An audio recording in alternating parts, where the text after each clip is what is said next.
Shalom. I'm Eddie Chumney of Hebraic Heritage Ministries, and we welcome you to this week's Focus Israel Report. In this week's report, we're going to be sharing with you regarding the details of the decision made by the United States Senate to support the Iranian nuclear deal. And it is as follows. Initially, the Obama administration received support from over 34 Democratic senators for the Iranian nuclear deal negotiated between the P5+1 powers, that is the United States, Britain, France, Russia, China, and Germany, which was spearheaded by the United States. This guaranteed that U.S. President Barack Obama will have enough support to override a possible veto against those who oppose the deal. The Republican Party opposes the Iranian nuclear agreement. Eventually, there was a total of 42 senators who supported the Iranian nuclear deal, upholding a Democratic filibuster to not hold a formal vote on the issue. After Senate Democrats were able to initially uphold their filibuster against holding a vote on the Iranian nuclear agreement, twice they blocked legislation within a week to kill the Iranian nuclear deal. As a result, the Iranian nuclear deal was upheld by the U.S. Senate. In response, Republican Senator Lindsey Graham of South Carolina said, "I've never been more disappointed in this body than I am today. You won't let us have a vote. You won't let us have a debate. And please stop saying that this deal makes Israel safer. That's cruel." Furthermore, the U.S. House of Representatives voted 245 to 186 to declare Obama out of compliance with the Iranian Nuclear Review Act because Congress has yet to see two confidential side agreements pertaining to the deal. Documents the administration says it doesn't have. The resolution also stated that the 60-day clock for Congress to approve the deal hasn't started. The Iran Nuclear Review Act passed in April, and it gave Congress a voice in the final Iranian nuclear deal. In response to the vote, Speaker of the House John Boehner said, "This debate is far from over, and frankly, it's just beginning. We will use every tool at our disposal to stop, slow, and delay this agreement from being fully implemented." However, Senate Minority Leader Harry Reid said, "Our fellow Americans, allies, and negotiating partners around the world should know that today's outcome was clear, decisive, and final. There is now no doubt whatsoever that the United States Congress will allow this historic agreement to proceed." If Israel was opposed to the Iranian nuclear deal, what then caused so many Senate Democrats to vote for it? Just before the Senate left town for its August recess, a dozen or so undecided Democrats met in the Capitol with senior diplomats from Britain, China, France, Germany, and Russia who delivered a blunt joint message. Their nuclear agreement with Iran was the best that they could expect. The five world powers had no intention of returning to the negotiating table. Furthermore, in leading up to the Senate vote, Prime Minister David Cameron of Great Britain, Francois Hollande of France, and Angela Merkel of Germany appealed directly to the U.S. Congress not to reject the deal in a September 10th editorial in the Washington Post. They basically said unanimously that this is as good as a deal as you could get, and they are moving ahead with it, said Senator Chris Coons, a Delaware Democrat who ended up voting for the nuclear agreement despite reservations. "They were clear and strong that we will not join you in reimposing sanctions," said Senator Bob Casey, Democrat from Pennsylvania, saying that the unwillingness of the other five powers to renegotiate was a major factor in his decision, as well as the importance of keeping America's allies unified. For many, if not most Democrats, it was that message that ultimately solidified their decisions, leading to President Obama securing enough votes to put the agreement in place over fierce and united Republican opposition. One after another, lawmakers pointed to the warnings from foreign leaders that their own sanctions against Iran would be lifted regardless of what the United States did. Our ability to build coalitions, to lead, to have credibility when we enter into a negotiation was really on the line, said Representative Jan Schakowsky, an Illinois Democrat. To walk away now would diminish the U.S. ability to lead on future issues. The White House made the Iran vote a strong test of party loyalty. Democrats would be held accountable for their votes. Two top Jewish Democrats in the Congress, U.S. Senator Chuck Schumer and Representative Eliot Engel, the most senior Democrat on the U.S. House of Representatives Foreign Affairs Committee, announced that they will oppose the Iran nuclear deal. In his explanation, Schumer said that he found the restrictions on inspections of Iranian facilities, which could take up to 24 days, to be troubling, and the promised snapback sanctions mechanism cumbersome and difficult to use. Even more troubling is the fact that the United States cannot demand inspections unilaterally. It is reasonable to fear that once the Europeans become entangled in lucrative economic relations with Iran, they may well be inclined not to rock the boat by voting to allow inspections, Schumer maintained. If Iran's true intent is to get a nuclear weapon under this agreement, it must simply exercise patience. After 10 years, it can be very close to achieving that goal. And unlike its current unsanctioned pursuit of a nuclear weapon, Iran's nuclear program will be codified in an agreement signed by the United States and other nations.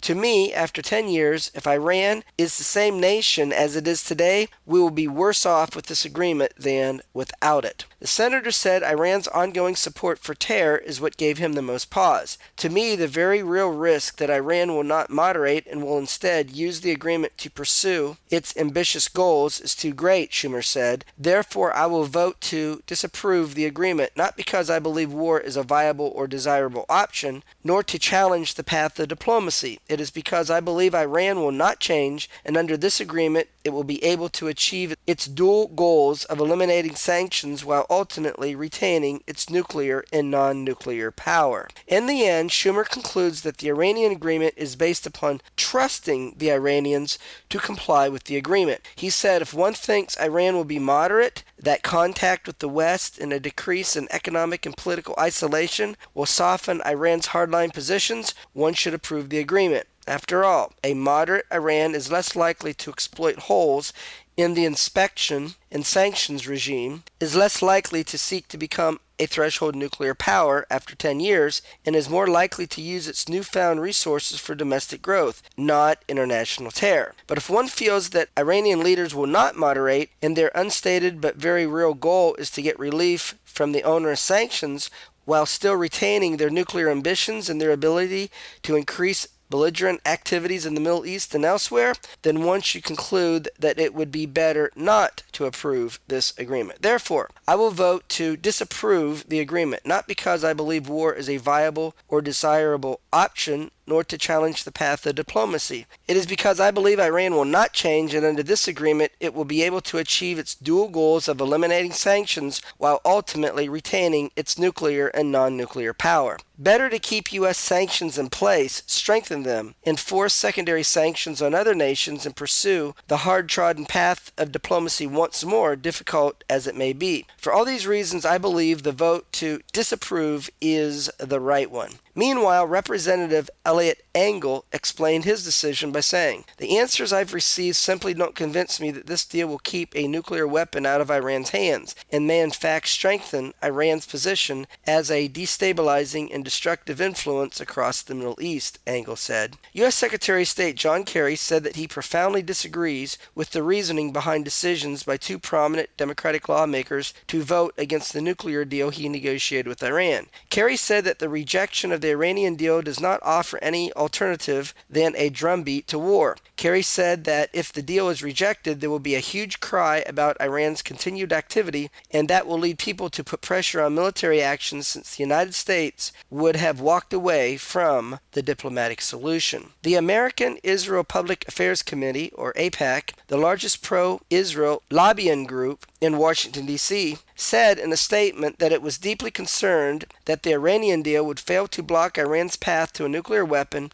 and further entrench and empower the leading state sponsor of terror. Officials within the Israeli government said Israel doesn't doubt President Obama's sincerity about the Iranian nuclear deal, but disagrees with his position. This deal does not prevent war, but rather hastens it, because it gives Iran international legitimacy to build the infrastructure for an arsenal of nuclear bombs. It bolsters its terror machine and its aggression with hundreds of millions of dollars. As part of the agreement, Iran will be allowed to use its own experts to inspect a site site it allegedly used to develop nuclear arms under a secret agreement with the United Nations International Atomic Energy Agency. In fact, Iran's ambassador to the IAEA, Reza Najafi, has emphasized that recent sampling at the Iranian Parchin military site was not done under IAEA supervision. The Israeli official slammed Obama's claim that the oversight by the international community would catch Iranian violations of the deal. The claim that Iran won't be able to hide a military nuclear program does not correspond to reality, the official said. Iran already managed to fool the international community and build secret nuclear facilities in Natanz and Qom. After 15 years, Iran will only be bound by the Non-Proliferation Treaty, and Iran has violated this treaty time after time, the official said. For the first time in living memory, virtually all Israelis, whether they be left, right, religious, secular, Arabs, Jews, are united in calling the Iranian nuclear deal disastrous. Back in 1994, American negotiators promised a good deal with North Korea. Its nuclear plants were supposed to be frozen and dismantled. International inspectors would carefully monitor North Korea's compliance with the agreement and ensure the country's return to the community of nations. The world, we were told, would be a safer place. It wasn't. North Korea never forfeited its nuclear plants, and the inspections proved useless. The community of nations is threatened by North Korean atomic bombs, and the world is anything but safe. And yet, against all logic, a very similar deal has been signed with Iran. And Iran is not North Korea. It's far worse. The North Korean dictators never plotted terrorist attacks across 5 continents and in 30 cities, including Washington, D.C. Iran's ayatollahs did. North Korea is not actively undermining pro-Western governments in its region or planning agents in South America. Iran is.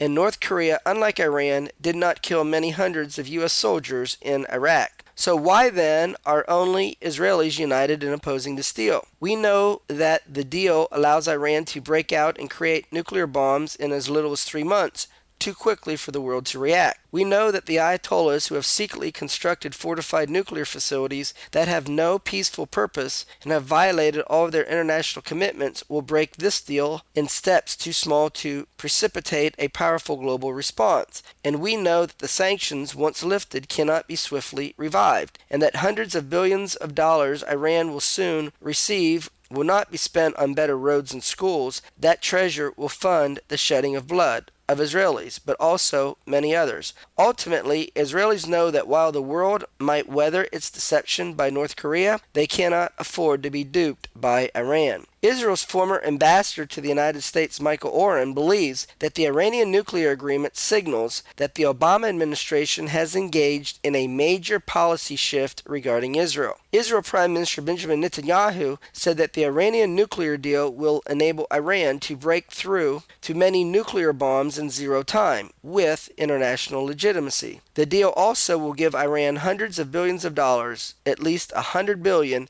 in the first year. Money that will serve to increase its aggression in the region and to spread terrorism to many countries. In Israel and in many countries in the Middle East, there is a broad agreement that this is a bad agreement. However, many nations in the world support the Iranian nuclear agreement, while Israel opposes it. As a result, Netanyahu said that it seems that Israel is on trial in a world kangaroo court, and the results in some of the world's nations are known in advance. Well, that's going to conclude this week's report, where we shared with you the details regarding the decision by the United States Senate to support the Iranian nuclear deal. Until we do it again, Shalom in Yeshua the Messiah. Amen.